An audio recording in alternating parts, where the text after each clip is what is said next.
All right, I'm going to demonstrate how to draw a D-ring. Again, this is something you might already have in your library, but what's unique about this D-ring is that it is at that 3/4 tilt, so maybe it's just easiest to draw it yourself.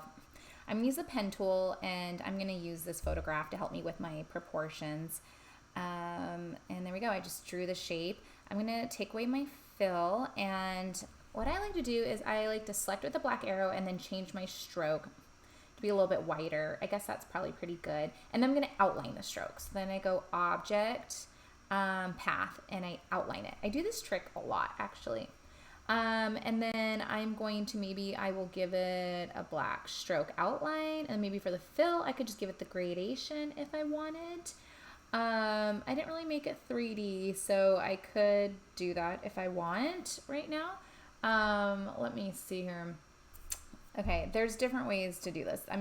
Sometimes I use the gradation one, and then sometimes I use the blending tool. There's another video of me doing the blending tool if you guys want to see that, or maybe I can demo that again in a second.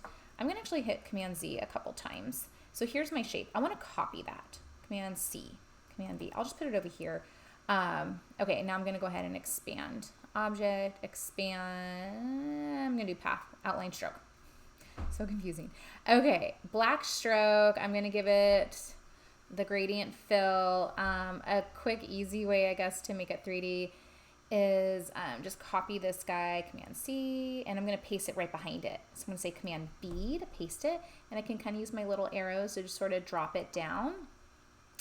Ooh, and see how it's kind of 3D. I just need to clean it up a little bit.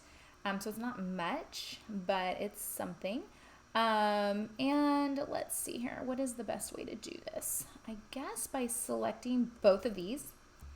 This might be a little messy, but we can separate, divide, and it kind of makes like new shapes. Or you can try using the shape builder tool. Maybe I should, I don't know. I always mess up using the shape builder tool. So I think for me, I'm going to just divide everything. It went a little crazy, just like I thought. Here, you know what? I think for now, I'm going to actually just make it all one solid color, so it's a little bit easier for me to see. And, okay. How should I do this? Maybe, okay. Maybe I'm making this too hard. Maybe what I should do is just hit letter P and add an anchor point. Whoops. P plus, and add an anchor point here. And then hit the letter A and just move it. That's probably just the easiest thing. I'm going to zoom in.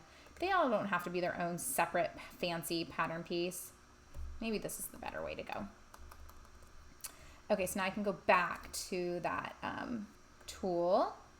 I'm gonna hold shift, grab both. I'm gonna make them have the gradation, and I'm gonna group it. Command G, group that guy, right?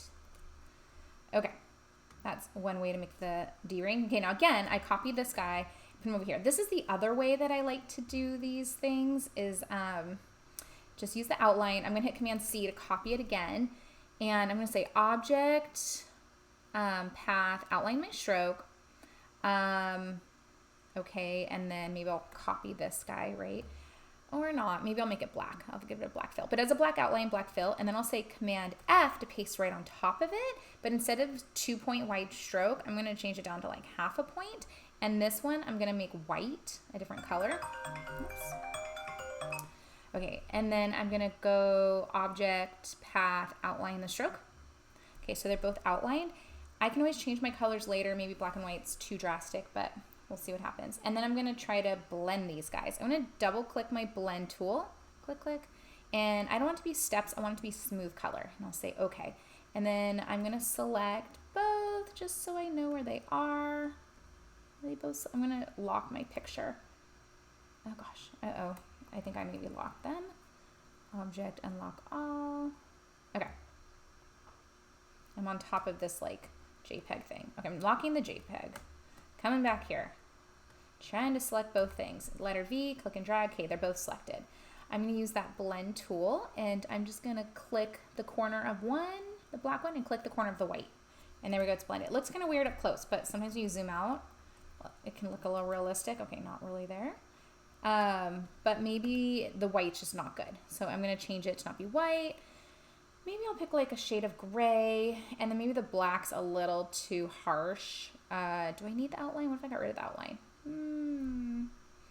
Maybe I should have made it wider. I kind of like that line, but maybe just a different color. that third gray, and then I'll change the fill also to that same color. So that's another way. So I don't know, which one do you like better? It's two different ways to make the D ring.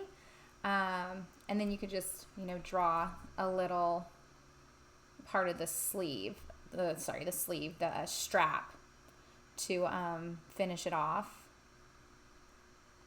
You know, so it looks like it's like inside of it. I'm trying to get a black stroke there. And with letter P, click, click. So this part you would just draw yourself. I need to zoom in. This is too far. I'm gonna hit the letter A and just move this guy. Let's see here. You right there. Maybe this guy. Oh dear. Okay. Don't think we need the handlebar there. Bring this down a little bit. Okay. Bring this guy on the front. But really, I could select these guys and do the divide. And that way I can get the shapes that I really want. And I could just say you and you. And I could delete the other thing. And then Command F to paste it back. And then Command G to group it. You know, and then you would obviously give this whatever color you're working with. Oops. If it's the orange bag, I mean, you guys are going to do a couple colors, so whatever it is. But why? Oh, it's in black and white.